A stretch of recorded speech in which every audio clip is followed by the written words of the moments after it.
Hello friends, ಎಲ್ಲರಿಗೂ ನನ್ನ YouTube ಚಾನಲ್ಗೆ ಸುಸ್ವಾಗತ.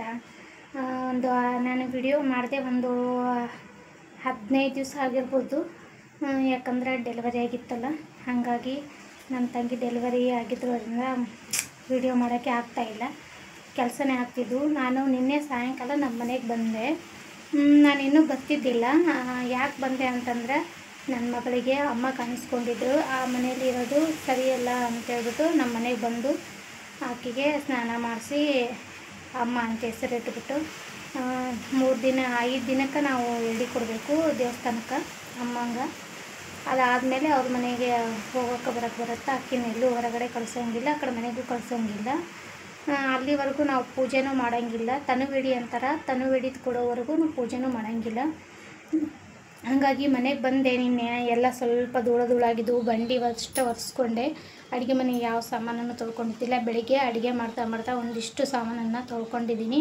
ಹಾಗೆ ಮ್ಯಾಟ್ಗಳನ್ನು ಸಹ ಚೇಂಜ್ ಮಾಡಿದ್ದಿಲ್ಲ. ನಾನು ಹೋದಾಗಲಿಂದ ಮ್ಯಾಟ್ಗಳನ್ನು ಅವನ್ನೆಲ್ಲ ಒಗೆದಿದ್ದು ಮ್ಯಾಟ್ಗಳನ್ನು ಮತ್ತೆ ಹಾಕಿದ್ದೀನಿ. ಈಗ ಟೈಮ್ ಎಷ್ಟಪ್ಪ ಅಂತಂದ್ರೆ, ನಮ್ಮ ಸಮ್ಮು ಸಾಲಿಗೆ ಹೋಗ್ಯಾನ. ಈಗ ಟೈಮ್ ಎಷ್ಟಂದರೆ 11:30 ಆಗ್ಯದ ನೋಡ್ರಿ. 11:30 ಆಗ್ಯದ. ಈಗ ಫ್ರಿಜ್ಜಿನೊಳಗೆ ಏನೂ ಸಾಮಾನು ಇಟ್ಟಿಲ್ಲ. ಆ ಫ್ರಿಜ್ಜನ್ನ ಈಗ ಕ್ಲೀನ್ ಮಾಡ್ಕೊಳ್ಳೋಣ ಅಂತೇಳ್ಬಿಟ್ಟು ಆ ಫ್ರಿಜ್ ಯಾವ ರೀತಿ ಕ್ಲೀನ್ ಮಾಡ್ತೀವಿ ಅನ್ನೋದನ್ನು ನಿಮಗೂ ಕೂಡ ಸ್ವಲ್ಪ ತೋರಿಸಿದ್ರೆ ಆಯ್ತಂತ ವಿಡಿಯೋ ಮಾಡ್ತಾಯಿದ್ದೀನಿ. ಇದಕ್ಕೆ ನಾನು ಸ್ವಲ್ಪ ನೀರು ಹಾಕ್ಕೊಂಡಿದ್ದೀನಿ, ಮತ್ತಿದು ವಿಮ್ ಲಿಕ್ವಿಡನ್ನು ಹಾಕ್ಕೊಂಡಿದ್ದೀನಿ. ಇದು ಪಾತ್ರೆ ತೊಳೆಯೋ ಲಿಕ್ವಿಡು. ಇದನ್ನು ಸ್ವಲ್ಪ ಹಾಕಿಬಿಟ್ಟು ನಾನು ಒಂದು ಬಟ್ಟೆ ತೊಗೊಂಡು ಎಲ್ಲನೂ ಫ್ರಿಜ್ಜನ್ನ ಕ್ಲೀನ್ ಮಾಡ್ತೀನಿ. ಬನ್ನಿ ನೋಡೋಣ. ನೋಡಿ, ಫ್ರಿಜ್ಜು ಎಲ್ಲ ಯಾವ ಐಟಮು ಇಲ್ಲ ಇದರಲ್ಲಿ, ಎಲ್ಲ ಖಾಲಿ ಇದೆ. ಇದರಲ್ಲಿ ಸ್ವಲ್ಪ ಬೇಳೆಗಳನ್ನು ಅಷ್ಟು ಇಟ್ಕೊಂಡಿದ್ದೀನಿ. ಇವೆಲ್ಲ ಖಾಲಿ ಆಗಿದೆ. ಇವೆಲ್ಲ ಹೂಗಳು. ದೇವಸ್ಥಾನಕ್ಕೆ ಹೋಗೋಕೆ ಹೂವನ್ನ ಹರಿದಿಟ್ಟಿರ್ತೀವಿ ಅಷ್ಟೇ. ಹೂವು ಇಟ್ಟು ಮತ್ತು ಏನಿಲ್ಲ. ಗ್ಲಾಸ್ ಎಲ್ಲ ತುಂಬ ಇದಾಗ್ಯವ. ಇದನ್ನು ಸ್ವಲ್ಪ ಚೆನ್ನಾಗಿ ಕ್ಲೀನ್ ಮಾಡ್ಕೊಳ್ಳೋಣ. ಈ ಒಂದು ಬಟ್ಟೆ ತೊಗೊಂಡ್ಬಿಟ್ಟು ಈ ನೀರಲ್ಲಿ ಎದ್ಬಿಟ್ಟು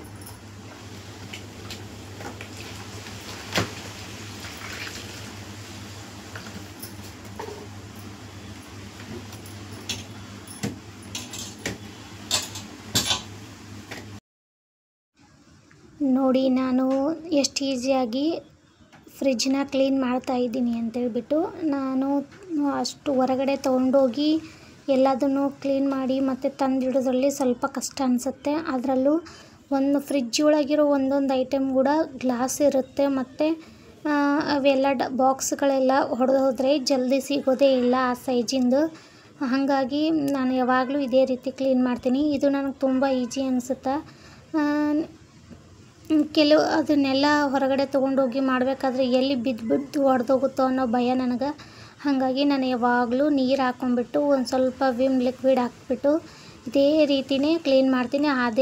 ಈ ರೀತಿ ಮಾಡೋದ್ರಿಂದ ಫ್ರಿಜ್ಜು ಕೂಡ ಬ್ಯಾಡ್ ಸ್ಮೆಲ್ ಬರ್ತಿರುತ್ತಲ್ಲ, ಅದು ಬರೋದಿಲ್ಲ. ಯಾಕಂದರೆ ವಿಮ್ ಜೆಲ್ ಹಾಕಿರೋದ್ರಿಂದ ಅದು ವಿಮ್ ಜೆಲ್ದ ಸ್ಮೆಲ್ ಇರುತ್ತೆ. ಹಾಗಾಗಿ ಫ್ರಿಜ್ಜು ಕೂಡ ಒಂದು ರೀತಿಯಲ್ಲಿ ಸ್ಮೆಲ್ ಕೂಡ ಇರೋಂಗಿಲ್ಲ, ಚೆನ್ನಾಗಿರುತ್ತೆ. ಹಾಗಾಗಿ ಇದಕ್ಕೆ ಲಿಕ್ವಿಡ್ ಹಾಕಿಬಿಟ್ಟೆ ನಾನು ಈ ರೀತಿಯಾಗಿ ಕ್ಲೀನ್ ಮಾಡ್ತಾಯಿದ್ದೀನಿ. ಇದೊಂದು 3 ಗ್ಲಾಸನ್ನು ನಾನು ಎತ್ಕೊಂಡಿದ್ದೀನಿ. ಆದರೆ ಇದು ಒಂದು ಪ್ಲೇಟ್ ಮಾತ್ರ ನನಗೆ ಎತ್ತೋಕ್ಕಾಗ್ತಾಯಿಲ್ಲ. ನಾನು ಎಷ್ಟು ಸಲ ಟ್ರೈ ಮಾಡಿದರೂ ಬರ್ತಾನೆ ಇಲ್ಲ ಅದು. ನಾನು ಪ್ರತಿ ಸಲನೂ ನೋಡ್ತೀನಿ, ಬರೋದೇ ಇಲ್ಲ. ಹಾಗಾಗಿ ಬಿಟ್ಬಿಟ್ಟು ಮತ್ತೆ ಹಂಗೆ ಒರೆಸ್ಕೊಂಡ್ಬಿಡ್ತೀನಿ. ಎಷ್ಟು ಸಲ ಮಾಡಿದರೂ ಅದೊಂದು ಪ್ಲೇಟ್ ಮಾತ್ರ ನಂಗೆ ಬರ್ತಾನೆ ಇಲ್ಲ. ತರಕಾರಿ ಬಿಟ್ಟಿರ್ತಲ್ಲ, ಅದ್ರ ಮೇಲಿರೋ ಪ್ಲೇಟು ಅದನ್ನು ಮಾತ್ರ ಬರೋದೇ ಇಲ್ಲ. ಎಷ್ಟೋ ಸಲ ಟ್ರೈ ಮಾಡಿದ್ದೀನಿ, ಬರ್ತಾಯಿಲ್ಲ. ಟ್ರೈ ಮಾಡೋದು ಬರಲ್ಲ ಅಂತ ಮತ್ತು ಹಂಗೆ ಒರೆಸಿ ಇಟ್ಬಿಡೋದು, ಇದೇ ಆಗ್ಯದ. ಅದು ಯಾವಾಗ ಬರುತ್ತೋ ಗೊತ್ತಿಲ್ಲ. ಗ್ಲಾಸನ್ನು ಸಹ ನಾನು ನೀರಿಂದ ಒಂದು ಸರ್ತಿ ಈ ರೀತಿ ಚೆನ್ನಾಗಿ ಒರೆಸ್ಬಿಟ್ಟು ಮತ್ತು ಆ ನೀರನ್ನು ಪೂರ್ತಿಯಾಗಿ ಹಿಂಡ್ಬಿಟ್ಟು ಒರೆಸ್ಬಿಡ್ತೀನಿ. ಕ್ಲೀನಾಗಿಬಿಡುತ್ತೆ, ಪಳ ಅನ್ನಂಗೆ ಹೊಳೆಯೋ ರೀತಿಯಲ್ಲಿ ಆಗುತ್ತೆ. ನೋಡಿ ಎಷ್ಟು ಚೆನ್ನಾಗಿ ಕ್ಲೀನಾಗಿದೆ. ನಾನು ಫ್ರಿಜ್ಜು ಕೂಡ 1 ನಂಬರಲ್ಲೇ ಇಟ್ಟಿರ್ತೀನಿ. ನಾನು ಜಾಸ್ತಿ ನಂಬರ್ ಇಡೋಂಗೆ ಇಲ್ಲ, ಜಾಸ್ತಿ ಕೋಡ್ ಇಡೋದಿಲ್ಲ. ಯಾವಾಗಲೂ 1 ನಂಬರ್ ಇಟ್ಟರೆ ತರಕಾರಿ ಕೆಡೋದೇ ಇಲ್ಲ. ಹಾಗಾಗಿ ನಾನು 1 ನಂಬರೇ ಯೂಸ್ ಮಾಡ್ತಾ ಇರ್ತೀನಿ. ಮೇಲ್ಗಡೆನೂ ಅಷ್ಟೇ, ಕೆಳಗಡೆನೂ ಅಷ್ಟೇ. ನಾನು ಸ್ಲೋ ನಂಬರಲ್ಲೇ ಇಟ್ಟಿರ್ತೀನಿ, ಫಾಸ್ಟಲ್ಲಿ ಇಡೋದೇ ಇಲ್ಲ. ಫಾಸ್ಟಲ್ಲಿ ಇಟ್ಟರೆ ಒಂದೊಂದು ಸರ್ತಿ ತರಕಾರಿ ಎಲ್ಲ ಬೇಗನೆ ಕೊಳ್ತೋಗುತ್ತೆ, ನೀರು ಜಾಸ್ತಿ ಆಗಿಬಿಟ್ಟು ಕೋಲ್ಡಾಗಿಬಿಟ್ಟು. ಹಾಗಾಗಿ ನಾನು 1 ನಂಬರೇ ಇಟ್ಟಿರ್ತೀನಿ. ಯಾರೇ ನನ್ನ ಚಾನಲ್ನ ನೋಡ್ತಾ ಇದ್ದೀರಿ ದಯವಿಟ್ಟು ಸಬ್ಸ್ಕ್ರೈಬ್ ಮಾಡಿಕೊಂಡು ಚಾನಲನ್ನು ನೋಡಿ, ಹಾಗೆ ನನ್ನ ಚಾನಲ್ನ ಫಾಲೋ ಮಾಡ್ತಾಯಿರಿ. ಹಾಗೆ ನಿಮ್ಗೆ ಇಷ್ಟ ಇರೋರು ಎಲ್ಲರಿಗೂ ಇದನ್ನು ಶೇರ್ ಮಾಡಿ. ಹಾಗೆ ಇಷ್ಟ ಆಗಿದ್ದರೆ ಲೈಕ್ ಕೊಡೋದನ್ನು ಮಾತ್ರ ಮರಿಬೇಡಿ. ನೀವು ನಾನು ಸುಮಾರು ಫ್ರಿಜ್ ಕ್ಲೀನ್ ಮಾಡೋದನ್ನು ನಾನು ಯೂಟ್ಯೂಬಲ್ಲಿ ನೋಡಿದ್ದೀನಿ. ಏನೇನೋ ಹೇಳ್ತಾರೆ, ಇದನ್ನೆಲ್ಲ ಬಿಚ್ಚಿ ಕ್ಲೀನ್ ಮಾಡ್ತಾರೆ. ಹಂಗೆ ಮಾಡೋಕೆ ನಮ್ಗೆ ಆಗೋದೇ ಇಲ್ಲ, ತುಂಬ ಕೆಲಸ ಇರುತ್ತೆ. ನಮ್ಮದು ಅಂಗಡಿನೂ ಇರುತ್ತೆ, ಅಂಗಡಿಯಲ್ಲಿ ಬರ್ತಿರ್ತಾರೆ ಕೊಡೋಕೆ ಹೋಗೋಕೆ ಎದ್ದೇಳಬೇಕಾಗ್ತಿರುತ್ತೆ. ಹಾಗಾಗಿ ಇದು ನನಗೆ ಈಸಿ ಮೆಥಡ್ ಅನಿಸುತ್ತೆ. ನಾನು ಯಾವಾಗಲೂ ಇದೇ ರೀತಿಯೇ ಕ್ಲೀನ್ ಮಾಡ್ತಾ ಇರ್ತೀನಿ. ಈ ಬಾಕ್ಸ್ ಕೂಡ ನಾನು ಬಿಚ್ಚಿಬಿಟ್ಟು ಇಲ್ಲೇ ತೊಳೆದ್ಬಿಟ್ಟು ಮತ್ತೆ ಒರೆಸ್ಬಿಟ್ಟು ಹಿಂಗೆ ಇಟ್ಬಿಡ್ತೀನಿ. ಬಾಕ್ಸ್ ಕೂಡ ಹೊರಗಡೆ ತೊಳೆಯೋದಕ್ಕೆ ಹೋಗಂಗಿಲ್ಲ ನಾನು.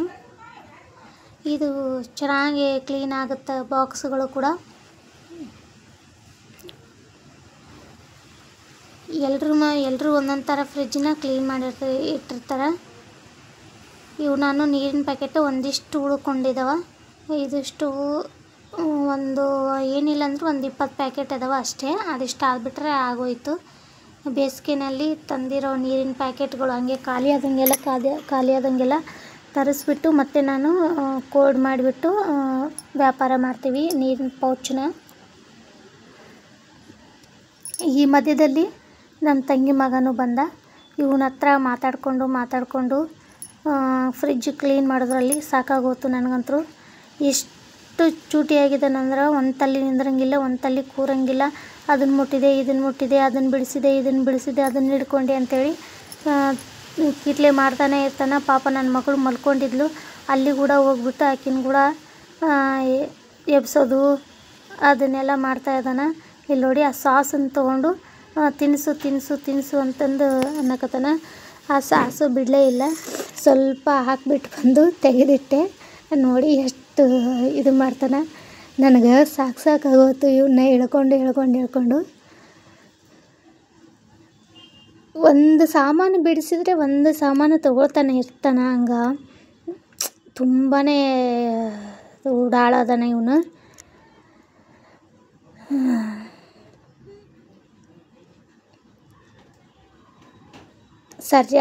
ಸರಿಯಾಗಿ ಕ್ಲೀನ್ ಮಾಡೋ ಟೈಮಿಗೆ ಬಂದುಬಿಟ್ಟ ಇವನು. ನಂದೆಲ್ಲ ಕೆಲಸ ಮುಗಿದಿತ್ತಪ್ಪ ಅಂದ್ರೆ ಕರ್ಕೊಂಡು ಕೂತಿರ್ತೀನಿ, ಸುಮ್ಮನೆ ಇರ್ತಾನೆ. ಆದರೆ ಕೆಲಸ ಮಾಡೋ ಟೈಮಲ್ಲಿ ಮಾತ್ರ ಇವನು ಬಂದುಬಿಟ್ಟು ನಂತರ ಕೆಲಸ ಆಗಂಗೆ ಇಲ್ಲ. ಬರೀ ಇವನು ಬಿಡಿಸೋದೇ ಆಗಿರುತ್ತೆ. ಯಪ್ಪ ಸಾಕಾಗೋತ್ರಿ ನನಗಂತೂ. ಮಕ್ಕಳು ಮನೆಯಲ್ಲಿ ಇದ್ಬಿಟ್ರೆ ಇದೇ ರೀತಿ ಆಗುತ್ತೆ ನೋಡ್ರಿ. ಎಲ್ಲರೂ ದೊಡ್ಡವರಾಗಿ ಸ್ಕೂಲಿಗೆ ಹೋಗೋವರೆಗೂ ಇದೇ ಕಷ್ಟನೇ.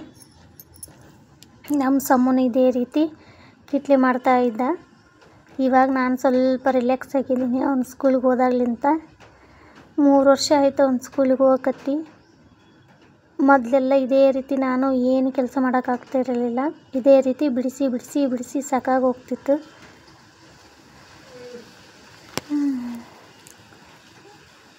ಪಾಪು ಏನು ಮಾಡೋಕತ್ತೈತಿ, ಪಾಪನ ಜೊತೆ ಇರು ಅಂತಂದರೆ ಇಲ್ಲಿ ಬಂದುಬಿಟ್ಟನ. ಪಾಪು ಮಕ್ಕೊಂಡೈತಿ, ಮಮ್ಮಿ ಮಕ್ಕೊಂಡಾಳ, ಅಮ್ಮ ಪಾಪುನ ಮಲಸಕತ್ತಾಳ ಅಂತ ಹೇಳ್ಬಿಟ್ಟು ಇಲ್ಲೇ ಆದ. ನೋಡ್ತಾನ ಬೇಡ, ಸಾಕು ಹೋಗ್ಬಿಟ್ಟು.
ನೋಡಿ ನನ್ನ ಮಗಳು ತುಂಬಾ ನರಳಾಡಕತ್ತಿದ್ಲು.